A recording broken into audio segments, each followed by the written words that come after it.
It is time for Bet On It, brought to you by Warhorse Sportsbook. Check out warhorsecasino.com. They've got promotions going on all the time, especially for the big game. And you can check out a full list of their house rules. Go to the casino in Lincoln or in Omaha to place your sports bets. DB, you know what I'm betting on today? Talk to me. I think we better bet on the fact that Nebraska needs to be pretty careful about the decisions they make at the cost of fans. Oh, yeah. Because I think you're right. I love Shafe. We love Shafe. I think he was being a little dismissive of the spring game and how people feel about it. Because there is a lot of nostalgia attached to it, and he sort of hinted at that, although it seemed a little dismissively. But here's the thing. For what Nebraska asks of this fan base, sometimes the fan service is important. That is a real, tangible thing. It's not just a throwaway. Yeah. Because if you're going to ask for all the money and all the NIL and the increasing seat licenses and to be patient with stadium renovations and all of this, right? If you're going to ask all the things Nebraska asks of their fan base, then you better service the fans to a certain extent, right? Because the fans are the only reason Nebraska matters at all, right? There's no earthly reason for Nebraska football to matter. There isn't. Our guys, Pick Six Previews, Brett Ciancia, they just did their Blue Bloods poll last week again. Guess who still ranked in the Blue Bloods? Yeah. So was that 72%. Yeah, 71-7. 72% Not of to people go out Jacob Padilla on you. Well, actually, we had a Stephen Young moment there.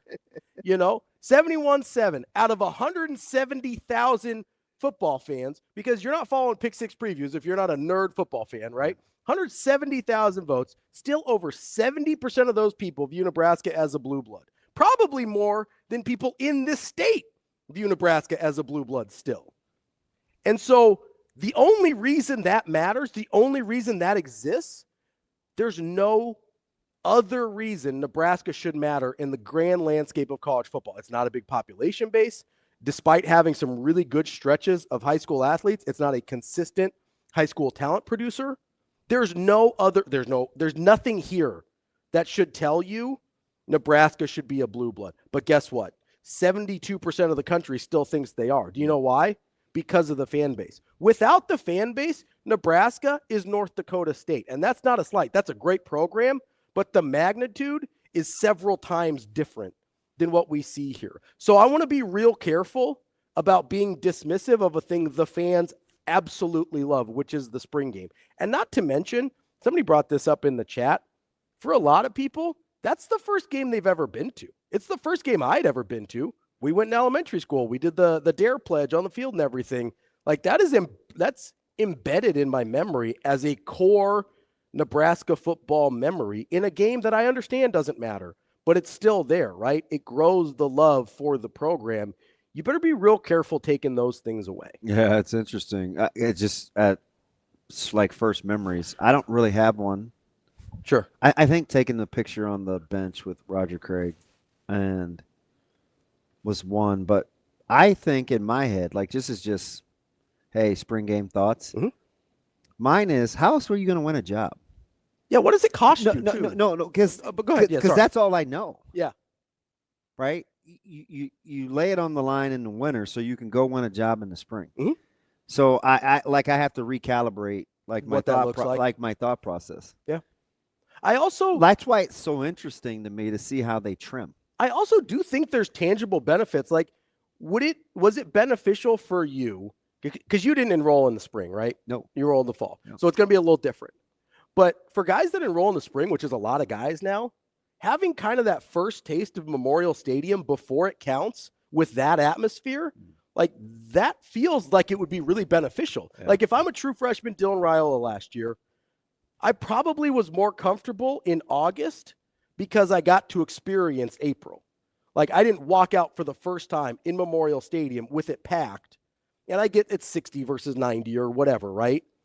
But if I'm walking out there for the first time and it's for all the marbles, like that feels different. I wonder how much Demetrius Bell plays into and Bly Hill. We brought up Bly Hill too. Coach Rhule's thought process. But yeah, I know what people are going to say. We see guys get hurt in practice all the time. You know who doesn't say that? Who? guys that are actually playing. Okay, that's fine. Now, some of And us, I don't know. Some of us old heads might, like Verzal would say that. Yeah, that's what Verse said. Right? Verse would say you know that. what you signed up for. Yep, Go play. Verse would say that. But I do think the more times you I look at it more as not what you do, but the frequency in which you do it. Mm-hmm. The more times you put yourself in harm's way, the more opportunity you have to get hurt. For sure. So hear my heart. I'm not saying one more practice is harder than the other, or if you call it a scrimmage versus a practice. That's what people that don't do anything, that's how they think. But I do think the more opportunities you put yourself out there in high competitive situations, the more apt something can happen. Now, I wouldn't tell that to Michael Rose-Ivy, right? I mean, who tore his ACL covering a kickoff. Sure. Right? Non-contact. You see non-contact things. But I don't want to just flatline it and say, well, what's one more practice? But the only reason this came up is because it was still I didn't think of it listening back on Saturday afternoon. But again, going to an elementary school and you're there for kids pickup, and the first thing you hear is, what's going on in spring game? Yeah. Well, can I I think Amazing Daniel said it best, and I hate to give him credit. And I've said that like 6 times now in the past 2 months. So I don't know if that means he's saying good things or not, and he's so condescending, but this delivery fits. It got my attention, actually. I love when they do things to generate interest, and then people mock the fans for being interested. Sure. Yeah. Like, in a nutshell, that's kind of what we're talking about here. I vividly see his. You know what is vital to the existence of this program? Yeah. Fans being interested. That is maybe it's probably too quick to do a focus group, but could you do one-on-ones, or put a whole offensive line out there? You have 3 pass rushers.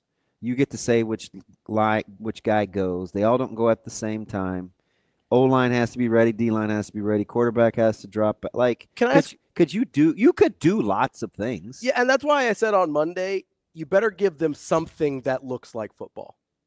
Something. And I know that, and that's important. Like, he was the first one to say it last spring. He's like, well, we want it to look, it's got to look something like football. Right, because otherwise what's the point? Yeah. So, but here's my question, and I'm asking because I don't know. I'm not trying to trap you here. I really don't know. Let's assume. Well, you Fetty Wap or somebody? What are you trap? Trap game. I'm like, hey, what's up? Hello. So let's assume instead of a spring game that they would do some sort of scrimmage anyway, right? Whether it's open to the public, not televised, whatever. Let's assume they're not getting rid of the extra scrimmage. Okay. Is there an inherently higher injury risk doing it in front of people than just doing it privately? That's a genuine question. One more time for the back end. Okay. If they were going to scrimmage anyway, okay, is it inherently more risky to injury to do it in front of people? I get juices because I'm like, I get adrenaline, I get juices start flowing. Yeah, you're. It's like, different. Like the risk reward of like what you do something that you ordinarily wouldn't do because you're trying to show out, maybe, or feeling the pressure, or tense, or like I'm asking, what's the injury risk difference between a regular scrimmage and a spring game? God, I don't know. That's a good question. Because my instinct would tell me not much. Like pretty similar, right? We saw at the NIL practice last year, guy tore his ACL. I can't remember who it was. It was a lineman, or linebacker. I think was it Dylan Rogers. Was it Rogers? I want to say that name, but I'm not sure. So I don't want to put that. But somebody tore his ACL. We were watching. I thought it was Gradney. It was Gradney. It was Roger Gradney. You're 100% right. Okay. So I got the initials messed up. I thought there was an R in there somewhere, but so I go. And I go, okay, we watched a guy at an NIL practice that we were allowed to be at tear his ACL. Like, how much different is that than a spring game? Yeah, I don't. So, and I wasn't being dismissive when I said it didn't register with me. So there's 2 things that I would probably say. Number one, I'm cool with just seeing what they come up with. Yeah, I'm interested. I am. Like, I'm not up in, because he's hey, well, I don't know yet. We'll think of something. But my point is, it better be good. So I'm cool with that. Like, that's good enough for me. And if it's good, I'm cool. But I'm just saying, so that's why I'm saying, are you surprised? I'm not surprised, but I'm trying to give him a heads up here Like, it better be good because the fans need it. Yeah, I hear you. The fans need it. They do. I just I'm gonna take him out. I trust that they'll come up with something. Yeah, I mean, I'll probably give them the benefit of the doubt more than not. But this is one where I'm like, hey, like you got to tread a little careful here. That's Bet On It, brought to you by War Horse Sportsbook.